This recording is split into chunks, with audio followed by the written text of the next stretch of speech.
Hey everybody, what's up? I'm Peter Pöhler. I'm the CEO and the co-founder of SponsorMyEvent.com. Welcome to the third episode of Sponsorship Heroes. And today I'm extremely pleased to have with me Nick Borelli.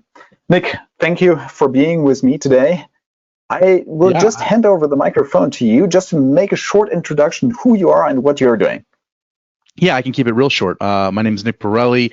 I'm a consulting strategist focused on marketing for live events. That takes a lot of different forms because the lines are blurred. I try to do my best to be a design thinking marketer in the experience space, and I have a mission that I put out there into the world of improving live experiences for attendees by supporting and advancing event professionals globally. So that's what brings me here today.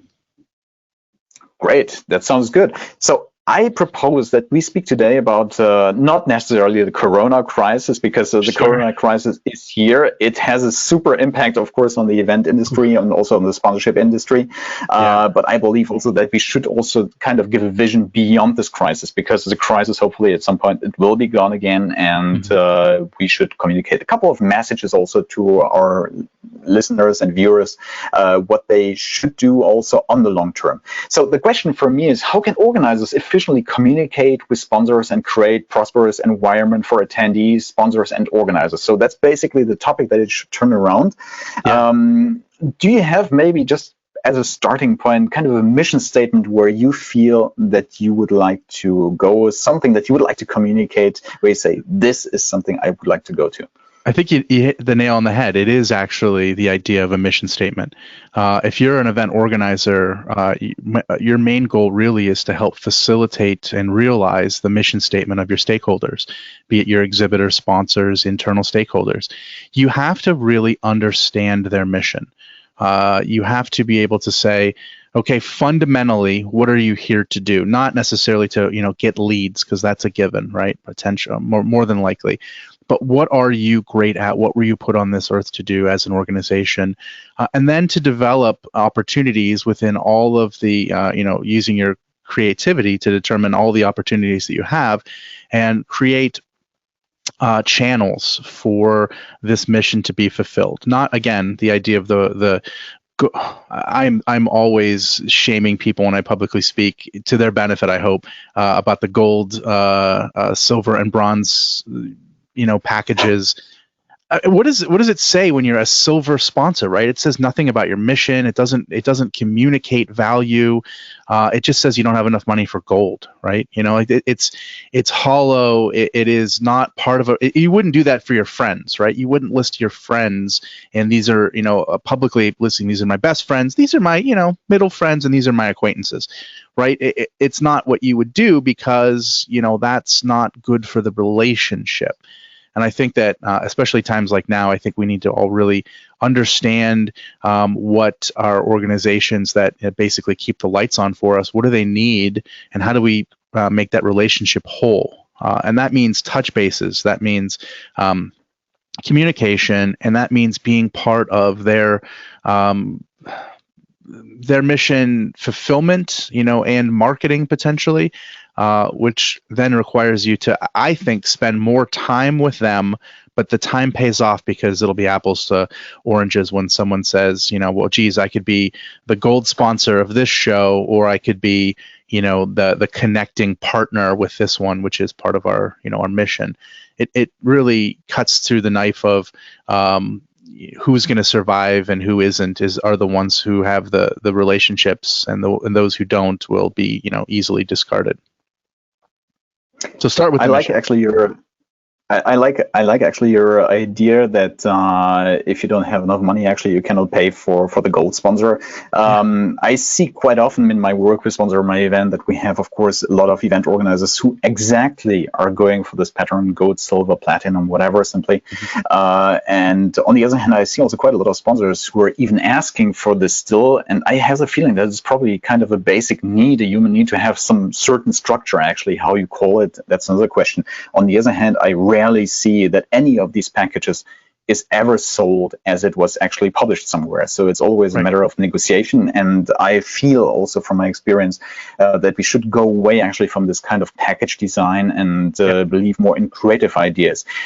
This applies also about how the sponsorship itself is executed, because when I see so often that there are boring activations, no creative ideas actually what could be done so much better.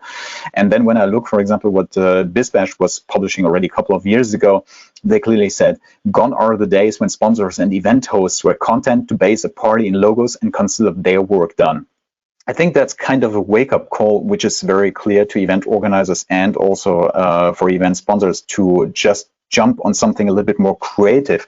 So could we say that sponsorship as we know it is dead, and that engagement now is key? What are your thoughts about this idea?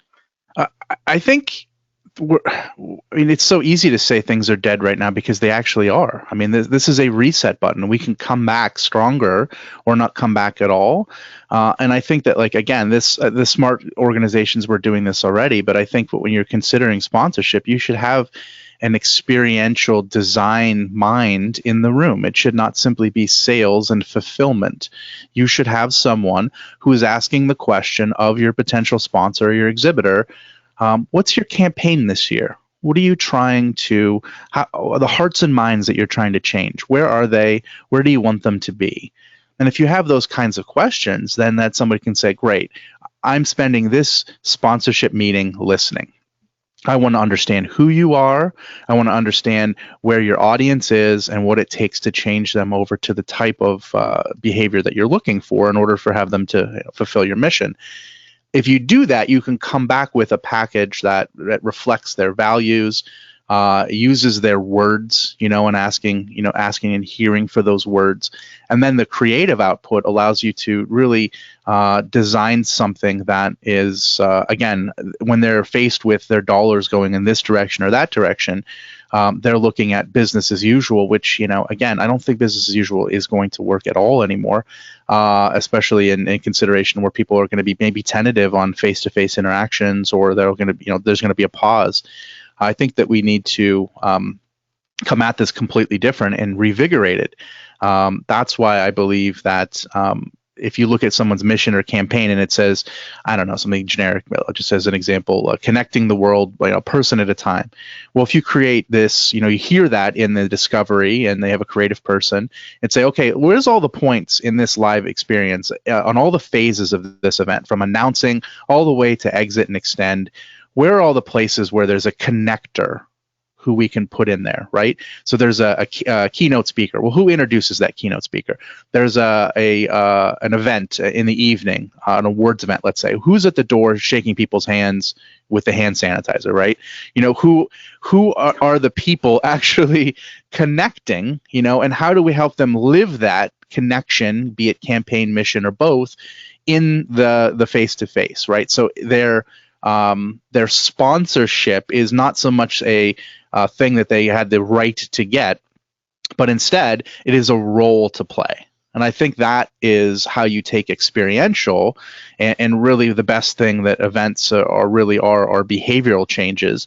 How do you place someone in an environment where people's ideas and minds and behaviors are being changed, and put them in that pivot position between one phase state and the next phase state, the right one for them? And I think that, again, all that might seem intimidating from an organizer's perspective, because they're like, we have a million things to do and we just need to sell sponsorship.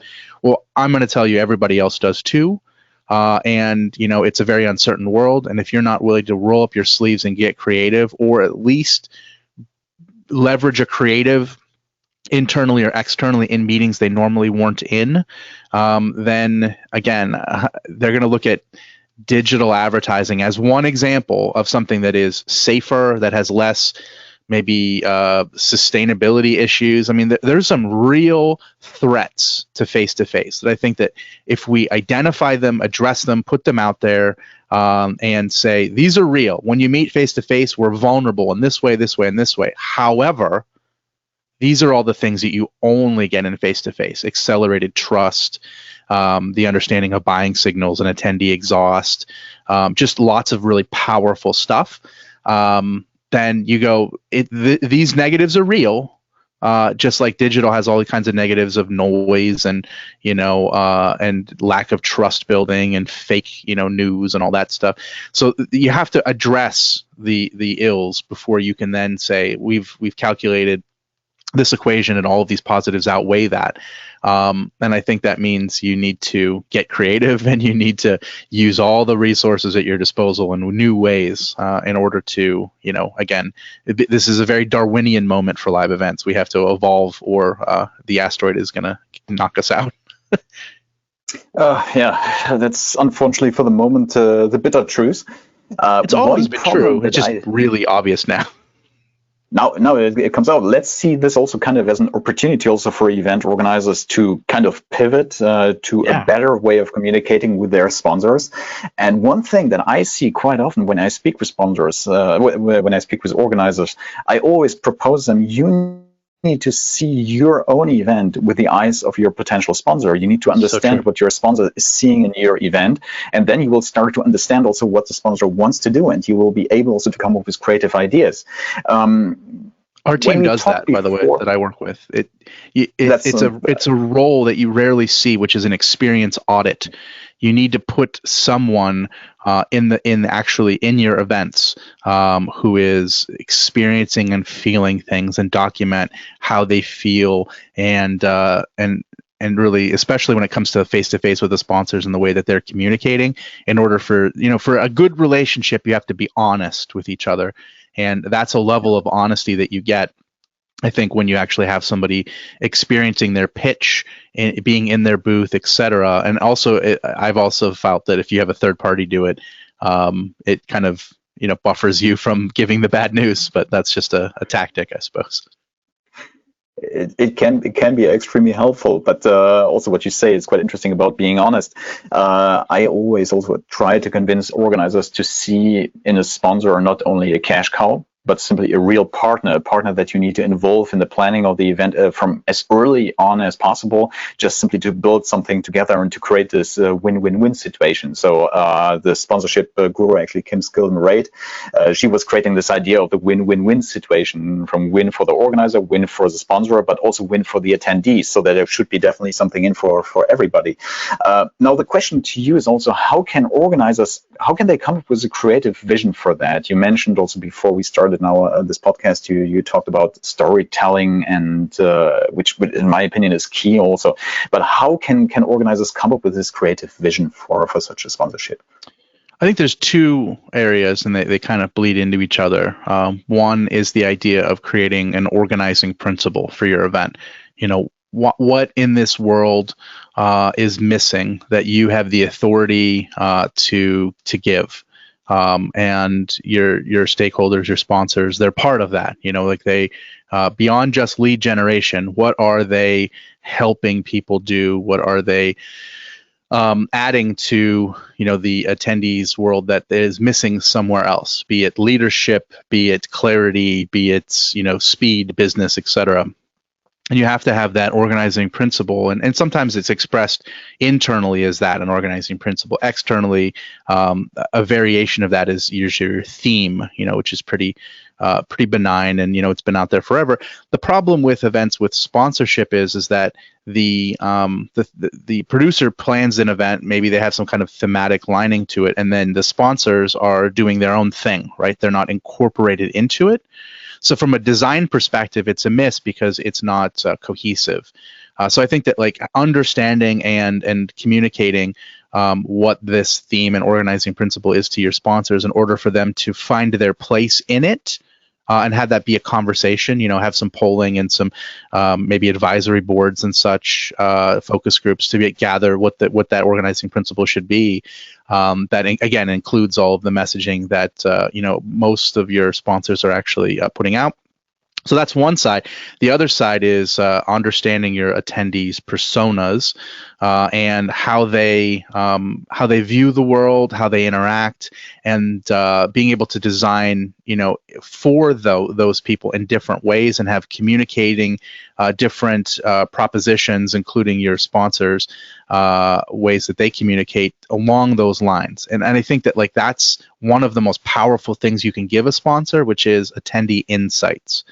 So you need to be investing in listening in every single way possible, be it social listening, be it attendee data, be it registration data, housing data, whatever, all of it. And you need to be able to break those down into insights, because if you're not providing leads and awareness, you're also in the game of providing understanding of an audience. Because all that really matters, because I used to work for a trade show company, I can tell you, all that really matters at the end of the day is closing rate. You know, you can, I mean, there's always a volume, quality, quantity, balance, right? And you can sometimes some have too much of one or too much of the other, potentially based on, the needs of the sponsor. But closing is what matters, right? And that means a deeper understanding and a deeper listening to people. And if you can find that, because it helps you market better, it's also insights that are valuable and design better too, obviously.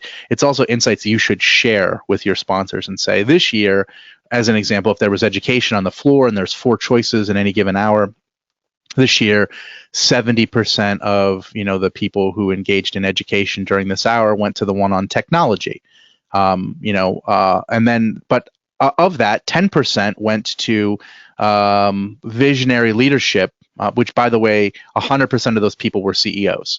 So these kind of insights, you could tell your sponsors, if you're trying to approach CEOs this year, consider content like this in your content marketing and your advertising, et cetera, because while the majority of our attendees didn't go there, the majority of this segment did, right? Or if you're looking for mass, and you're looking for salespeople, this is where the salespeople went.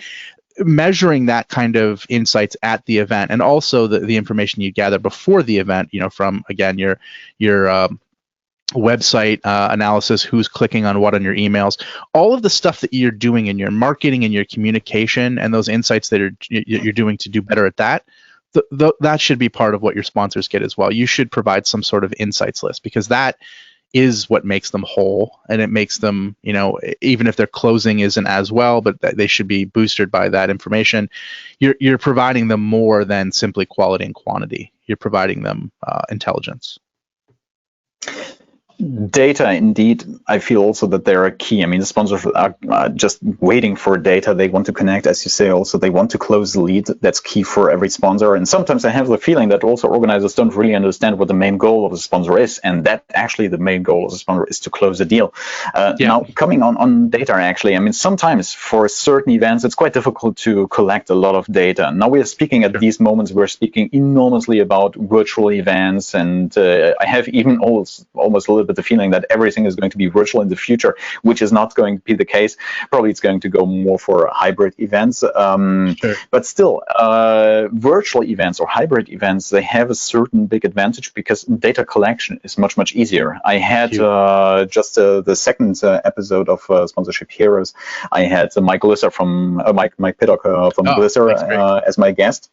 And we talked quite a lot about how many data he can collect, all the touch points, every interaction that anybody is doing on the virtual platform, so which applies not only.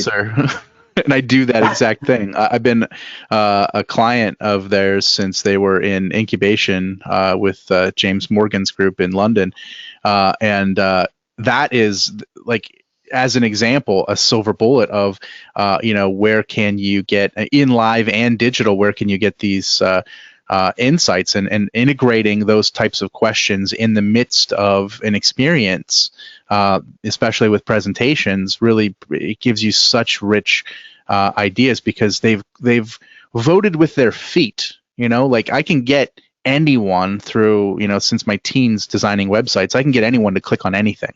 I can. It's not hard. It's barely a parlor trick. I can't get you to spend an hour and a half when you have multiple choices and you're a busy person and you've flown somewhere and you've had to spend all this money to sit down in front of one person versus another. You have to need that thing, right? So that's a big vote on your part. That is an insight that is extremely valuable, and you represent many more people that aren't there, right? As far as market insights. like asking questions in the moment of that, with technologies such as Glisser, so important, because as a sponsor, I want to know, geez, they went through all these fiery hoops to get there, and they're saying, I need this so desperately, and I'm in a position where I'm providing things to these group of people who are in need. What do they need? How do they feel? And that kind of stuff, armed in the right, marketing director or CMO, is the difference between, a year's worth of campaigning concepts and strategies aimed at specific segments that could make the difference between, tens of points of conversion. Absolutely. Let's talk about activation. You mentioned already before experiential sponsorship, experiential marketing, which goes hand in hand, of course, with activation. I mean, activation can be so boring, to be really honest, and activation can be extremely compelling. In some spaces, absolutely. So, where do you see now? Also, what kind of activations would you like to see at events? What would be your wish list if you would just say these are my top 10 activations that I love simply? Well, I would say, generally speaking, get your inspiration from B2C. I live in the B2B world. I mostly work with associations, so I don't see a lot of thrilling activations. But I get my inspiration from B2C. I look at the South by Southwests and Comic-Cons where it's more about making someone feel something. In the HR community, there's a lot of talk around the idea of moving people beyond the idea of from having diversity and then inclusion and then the ultimate state, belonging, right? And I think that a lot of that with associations and really any group, it's creating belonging, which means you have to be able to not aim at the everyone, right? You have to have activations that resonate with only some people, but really exciting. And I think that's the part that I think activations absolutely miss, is that they don't understand their audience well enough, and they're trying to be appealing to all people.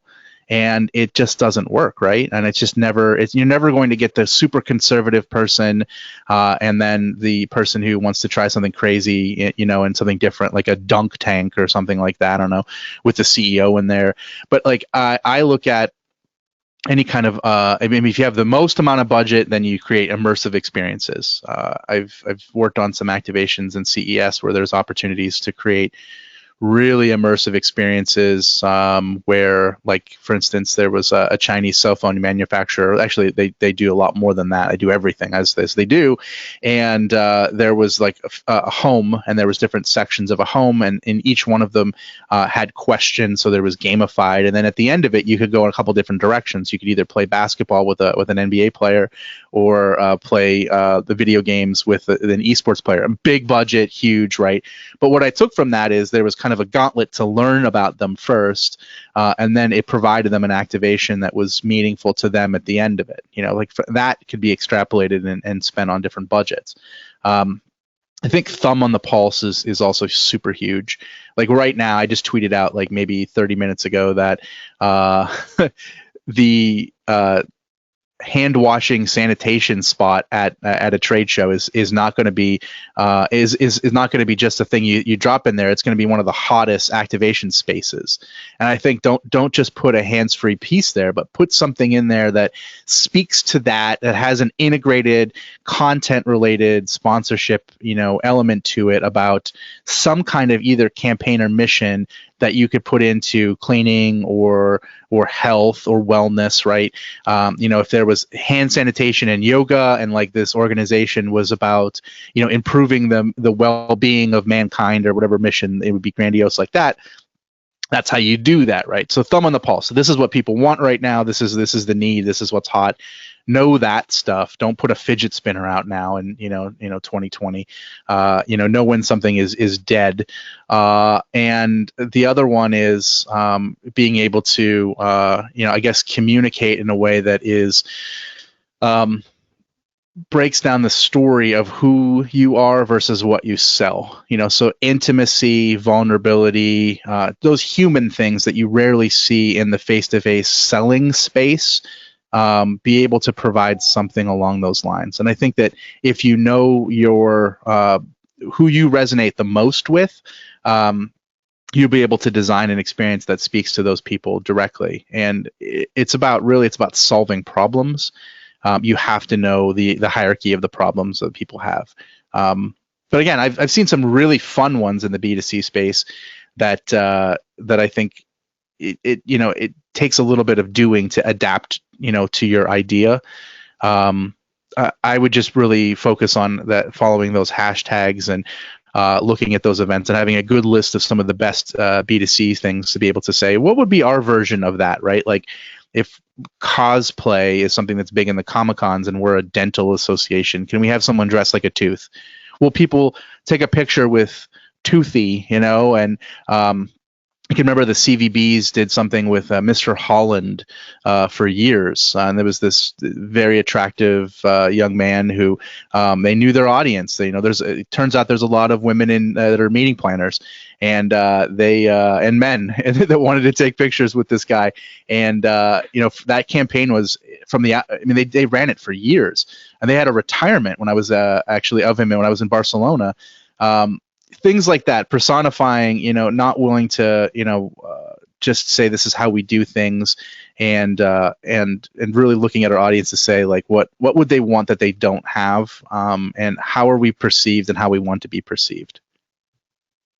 I remember that once it was still one of the activations that I still like. It was a small kind of activation, but it was actually at an event where a brewery was one of the main sponsors, and they wanted actually to give away a travel. And just to enter actually this competition to win the travel, you just needed to enter somewhere your email address. So typically, in a normal world, they would probably have put somewhere a terminal, a computer or so with a keyboard so that everybody could have typed it in. Would have been too super boring. But they came to the idea, wait a second, we're a brewery, we have beer cans. So they took a lot of beer cans, put them on top like this, and on top they were putting contacts and transforming the beer cans into a beer can keyboard. So actually, if you wanted to type your email address, you need to type on the top of the beer cans, and it was standing actually there, and the result was obvious. I mean, everybody was coming there and said, what is that actually? So everybody was stunned, what is it? So then the first one started to type. Everybody wanted to try it out simply, and nobody didn't have a problem anymore giving their email address, and it was a fun way actually entering this competition.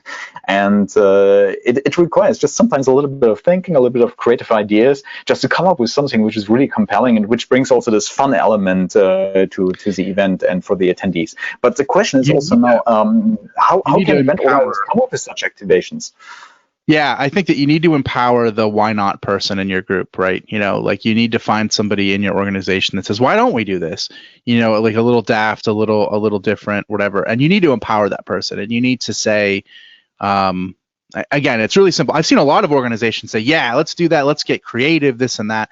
And then they get the ideas from the creative person, and then they just strip it down, right? They go, well, this and that. I think that you need to, using an Americanism, you need to swing for the fences. You have to, be able to think that you are going to potentially fail, and be okay with that because you're going to learn something. I think that that's the difference, and I think that it's not in the genes of most event professionals to say that this plan has a this percentage chance of not resonating and not working. Instead, they go, look, this generally works. We're looking to, do 3, 4, 5%, up swing on this. But if it goes 3, 4, 5% down, it's no big deal.